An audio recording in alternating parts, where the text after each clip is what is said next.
Hello everyone, I am रेखा प्रजापत। मैंने MSc first year में 60% achieve किए हैं और इसके लिए मैं थैंक्स कहती हूँ only and only future first classes, क्योंकि उन्होंने मेरे पूरे प्रोसेस में बहुत हेल्प की है। एंड क्योंकि मैं एमएससी का फॉर्म लगाने में ही डर रही थी, क्योंकि मैं मैरिड हूँ। एंड दूसरा, एमएससी मैं थोड़ा हिंदी मीडियम में हूँ और एमएससी इंग्लिश में होती है, तो मैं थोड़ा काफ़ी टेंस्ड थी कि मैं कैसे कर पाऊँगी। जब मैंने फॉर्म लगा दिया था तो कैसे करना है ये सब सोचते कि मैंने यूट्यूब पर देखना शुरू किया असाइनमेंट्स, एंड जिसका मुझे आइडिया नहीं था कि इसमें असाइनमेंट्स भी बनाने होते हैं। तो मुझे ये यूट्यूब से थोड़ा इन्फॉर्मेशन मिली थी कि ऐसा ऐसा कुछ करना है। एंड बुक्स भी आ गई थी, इंग्लिश में सारी बुक्स थी, तो कैसे कर पाऊँगी ये सब देखते मैंने यूट्यूब पे स्क्रॉल करना शुरू किया कि कैसे करना है। तो मैंने काफ़ी साइट्स वगैरह देखी थी कि सब पर अलग अलग कंटेंट्स दे रखे थे, अलग अलग शॉर्ट्स में थोड़ा बता रखा था, कुछ प्रॉपर वे में मुझे गाइडेंस नहीं मिला। तो मैंने फ्यूचर फर्स्ट क्लासेस भी चैनल देखा था, जो मैंने अदर में देखा था उसको वैसे ही मैंने देखा था कि सोचा यहाँ से कुछ पता चलेगा, यहाँ से कुछ। तो फ्यूचर फर्स्ट क्लासेस के चैनल को देखने के बाद मुझे कोई दूसरा चैनल देखने की ज़रूरत नहीं फील हुई, क्योंकि उसमें मुझे ओवरऑल सारा कंटेंट एक ही जगह पे जो मेरी क्वेश्चंस थी स्टेप बाय स्टेप डाल रखे थे। क्योंकि जो जो क्वेश्चंस थे मेरे पूरे क्लियर आउट हो गए थे कि अब क्या करना है, अब क्या करना है, क्या स्टेप लेना है। ऐसे मेरे पूरे प्रोसेस में इन्होंने एक एक चीज़ वो सब डाल रखी थी जो हम स्टूडेंट्स की प्रॉब्लम हो सकती है या प्रॉब्लम होगी। कि हर एक, जैसे किसी का नॉट फाउंड आ रहा है तो चेक करें, किसी का ये आ रहा है तो चेक करें, ऐसे करके सारे कुछ यूट्यूब पर चैनल्स में डाल रखे थे। तो मुझे काफ़ी यूज़फुल लगा था कि मुझे अपने सारे क्वेश्चंस के जवाब यहाँ से मिल गए। दैन उनका एक टेलीग्राम चैनल भी है जो भी मैंने ज्वाइन कर लिया था, कि मुझे ऐसा लगा था कि ये मेरे बहुत काम आएगा। एंड अच्छा रहा कि मैंने ज्वाइन कर लिया, कि उनकी टेलीग्राम चैनल से भी मुझे काफ़ी चीज़ें मिली। उसके बाद जब मैंने एग्ज़ाम्स दिए थे, मैंने बहुत पहले से कोई प्रिपरेशन नहीं करी थी, क्योंकि मुझे पता था कि मेरा इंग्लिश में है, लेकिन फिर भी मैंने एग्ज़ाम्स के टाइम में ही पढ़ा था। मैंने इनके ओल्ड पेपर्स देखे थे और इनका खुद का कुछ कंटेंट बना रखा है कि सारे पेपर्स में से कुछ निचोड़ थे कि ये क्वेश्चंस आ सकते हैं। तो आप मानेंगे नहीं, 80% क्वेश्चंस, 60 to 80% क्वेश्चंस वहाँ से आ रहे थे। तो मैंने उन्हीं को तैयार किया था, उन्हीं को बार बार रिवाइज़ किया था।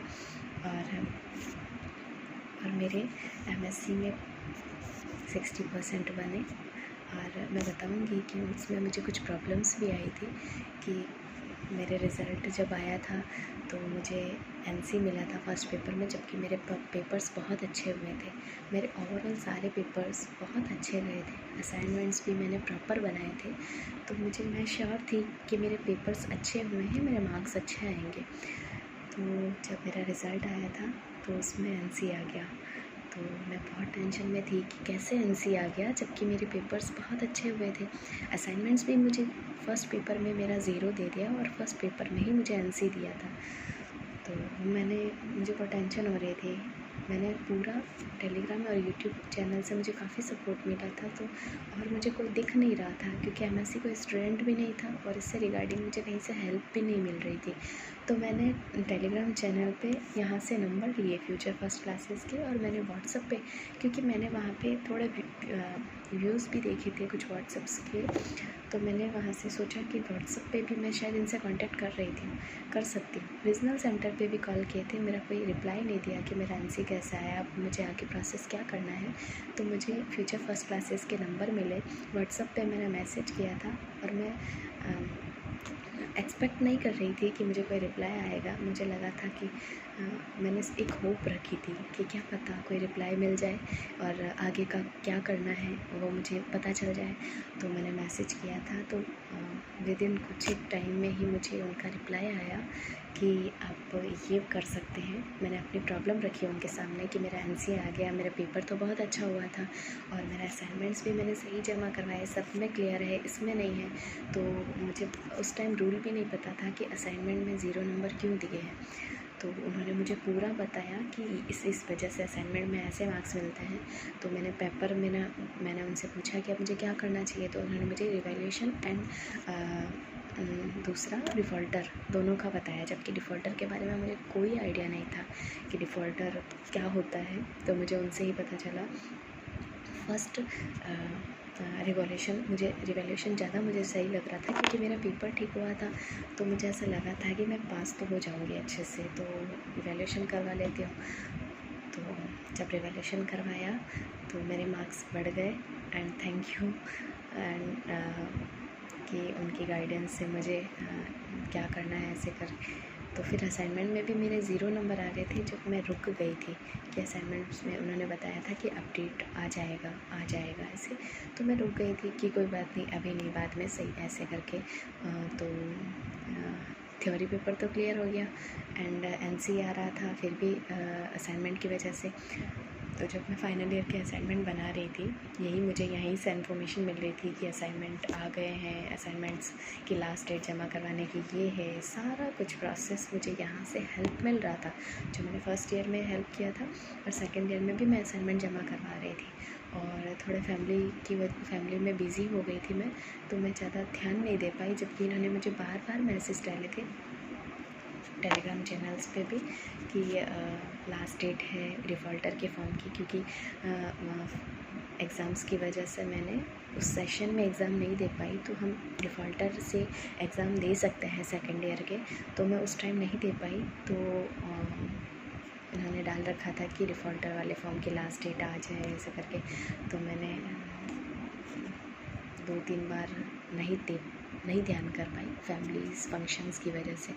तो मैंने उनको मैसेज डाला, भैया डिफ़ॉल्टर के फॉर्म कब फिल करने हैं।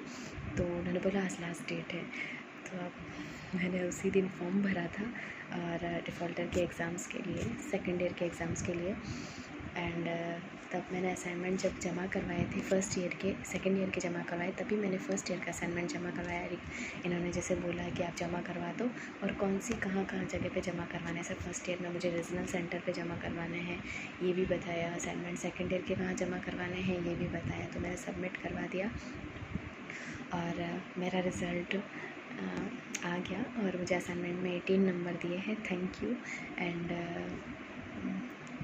वो भी मैं फ्यूचर फर्स्ट क्लासेस को थैंक्स कहती हूँ, क्योंकि इन्होंने मेरी पूरी हेल्प की, पूरे प्रोसेस में इन्होंने मेरी हेल्प की थी। और सेकेंड ईयर भी मैं इन्हीं के अंडर में, इन्हीं के सपोर्ट से मैं कर रही हूँ। और थैंक यू कि मेरा एमएससी फर्स्ट ईयर क्लियर हो गया and thanks to you only, क्योंकि आपकी वजह से मुझे सच में पूरे प्रोसेस में काफ़ी हेल्प मिली है। और thank you so much, thank you.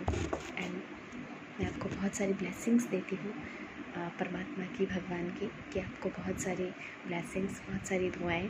Thank you so much कि आपने मेरी इतनी हेल्प की और मुझे से कितनी ही गर्ल्स की आप हेल्प करते हैं, गर्ल्स बॉयज़ एंड और ऑल ओवर, जिनको कोई गाइडेंस नहीं होता, कोई सपोर्ट नहीं मिल पाता। तो थैंक यू सो मच कि आपने मेरी और हम सब की इतनी हेल्प करते हैं। आपका चैनल बहुत आगे जाए, आपको बहुत लाइक्स, बहुत सपोर्ट मिले। Thank you so much again, thank you.